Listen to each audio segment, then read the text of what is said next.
For over 30 years, one small house in Atchison, Kansas, has been whispered about as the most active haunting in America. Its name, the Sallie House. At first glance, it's ordinary white siding, a picket fence, a quiet neighborhood street. But once inside, people report cold hands brushing their skin, furniture moving by itself, and scratches appearing out of nowhere. The most chilling part, every single person who's lived here eventually leaves. In 1993, Tony and Deborah Pickman moved into the home with their newborn son, Taylor. The house, built in the 1800s, once belonged to a local doctor who used the downstairs room as a clinic.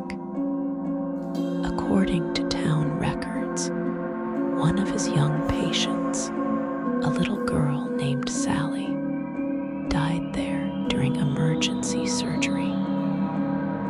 No anesthesia, no chance. Locals say she never left. At first, the Pickmans noticed harmless things. Toys moved overnight, lights flickered, the baby's mobile spun on its own. They laughed it off, until one night Tony felt his back burning. Deep scratches, 3 long claw marks, appeared before Deborah's eyes. The next morning, the marks were gone, completely healed.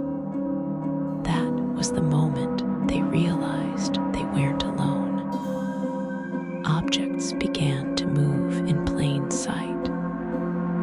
Photos fell from walls.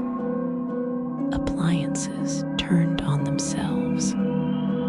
Deborah claimed to see a little girl, around 6 years old, with curly brown hair, who appeared near the stairs and vanished when spoken to.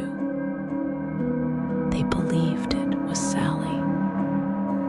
At first, they pitied her, but that pity soon turned to fear.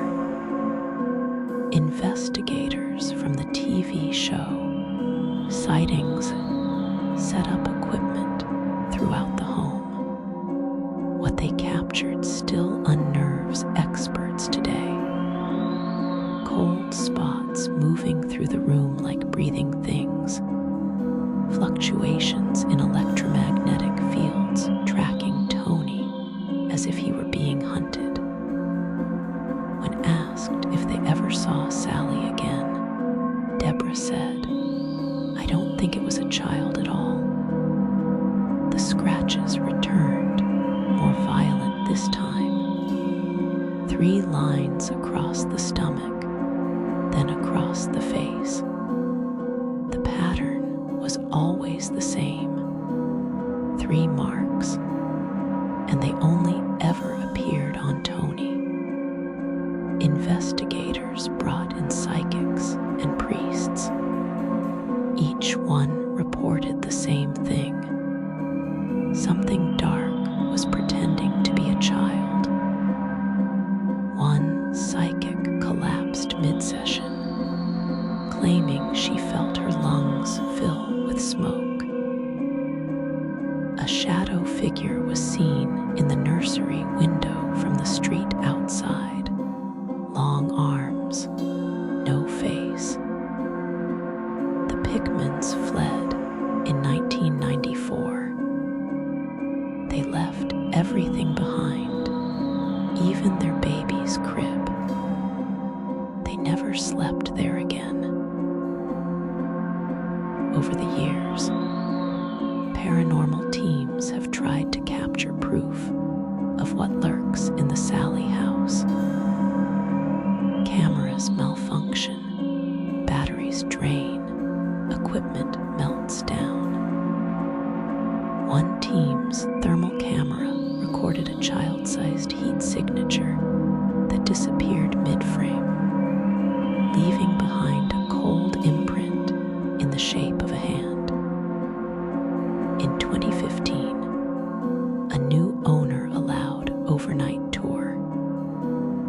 Visitors reported burning sensations, shadows crossing the walls, and unseen fingers brushing their hair.